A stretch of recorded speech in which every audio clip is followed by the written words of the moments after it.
കർണാടക അങ്കോളയിലെ മണ്ണിടിച്ചിൽ പെട്ടെന്ന് സംശയിക്കുന്ന കോഴിക്കോട് സ്വദേശി അർജുന് വേണ്ടിയുള്ള ഇന്നത്തെ തെരച്ചിൽ രാവിലെയോടെ ആരംഭിച്ചു. GPS പോയിന്റ് കേന്ദ്രീകരിച്ച് ഇന്ന് റഡാറിന്റെ സഹായത്തോടെയാകും തെരച്ചിൽ നടത്തുക. രാവിലെ റഡാർ സംവിധാനം എത്തിക്കും.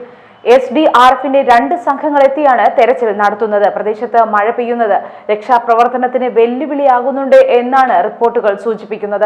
വളരെ ആഴത്തിലുള്ള വസ്തുക്കൾ വരെ കണ്ടെത്താൻ കഴിയുന്ന റഡാറാണ് കൊണ്ടുവരുന്നത്. റഡാർ വഴി കൃത്യം ലോറി കണ്ടെത്താൻ കഴിഞ്ഞാൽ ആ ദിശ നോക്കി മണ്ണെടുപ്പ് നടത്തും. കഴിഞ്ഞ 4 ദിവസങ്ങളിലായി അർജുൻ ലോറി ഉൾപ്പെടെ മണ്ണിനടിയിലാണ് ഉള്ളത്. കനത്ത മഴ തുടരുന്നതിനാൽ രക്ഷാപ്രവർത്തനം ദുഷ്കരമാണ് എന്ന് അധികൃതർ അറിയിച്ചിരുന്നു.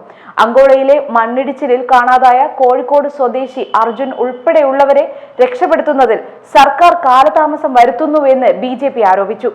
ആരും സഹായിക്കാനില്ലാതെ നിസ്സഹായ അവസ്ഥയിലാണ് അർജുന്റെ കൈക്കുഞ്ഞടങ്ങുന്ന കുടുംബം. എന്നിട്ടും സർക്കാർ അനാസ്ഥയാണ് കാട്ടുന്നതെന്ന് BJP കർണാടക സംസ്ഥാന അധ്യക്ഷൻ BY വിജയേന്ദ്ര ആരോപിച്ചു. അർജുൻ ജീവനോടെ ഉണ്ട് എന്ന് കുടുംബം ആവർത്തിക്കുമ്പോഴും രക്ഷാപ്രവർത്തനം ത്വരിതപ്പെടുത്താൻ സർക്കാർ തയ്യാറാകുന്നില്ല. അർജുന്റെ 2ാമത്തെ നമ്പർ ഇപ്പോൾ റിംഗ് ചെയ്യുന്നുണ്ട് എന്ന് ഭാര്യ കൃഷ്ണപ്രിയ പറഞ്ഞിരുന്നു.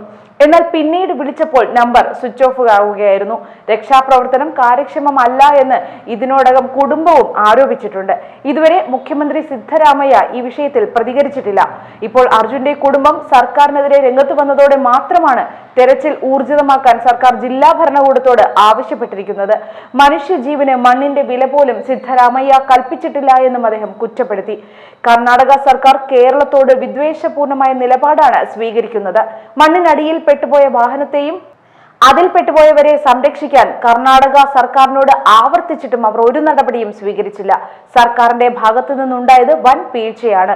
അപകടം സംഭവിച്ചിട്ട് ഇപ്പോൾ 4 ദിവസം കഴിഞ്ഞിരിക്കുന്നു. എന്നാൽ ഇരയുടെ കുടുംബത്തിൽ നിന്നും പ്രതിപക്ഷത്തിൽ നിന്നും എതിർപ്പുകൾ വന്നതോടെ മാത്രമാണ് സർക്കാർ ഈ വിഷയത്തിൽ ഇടപെടാൻ തയ്യാറായത്.